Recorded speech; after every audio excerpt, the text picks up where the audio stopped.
নমস্কাৰ আপোনালোকে জানেনে যদি এগৰাকী পুৰুষে এগৰাকী মহিলাক কন্টেক্ট কৰিব বিচাৰে বা ফলো কৰে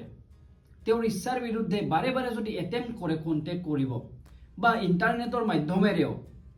ইমেইল হ'ব পাৰে আজিকালি যেহেতু ইনষ্টাগ্ৰাম ফেচবুক বা সোশ্যাল মিডিয়া আছে তাৰ মাধ্যমেৰেও যদি ফলো কৰে ষ্টক কৰি থাকে তেতিয়া হলে সেই মহিলাগৰাকীয়ে সেই পুৰুষগৰাকীৰ ওপৰত কেছ দিব পাৰে বা আইনৰ কাষ চাপিব পাৰে মহিলাগৰাকীয়ে যেতিয়া ফিল কৰিব তেওঁ মেণ্টেলি হাৰাছ হৈ আছে বা তেওঁ ষ্টেবল হ'ব পৰা নাই তেতিয়া হলে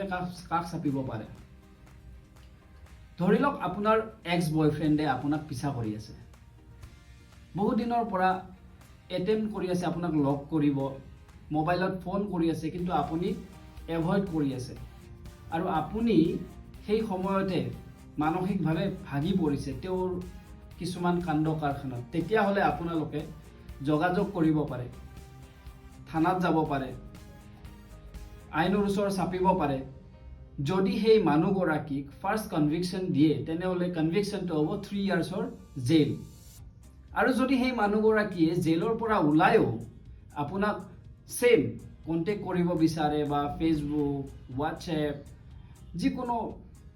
সোশ্যাল মিডিয়াৰ মাধ্যমেৰে যদি কন্টেক্ট কৰিব বিচাৰে আকৌ আপুনি ভাগি পৰে ডিস্টাৰ্ব ফিল কৰে তেতিয়া হলে সেই মানুহগৰাকীক পুৰুষগৰাকীক 5 বছৰৰ বাবে আইনে কাৰাদণ্ড দিব পাৰে থ্যাংক ইউ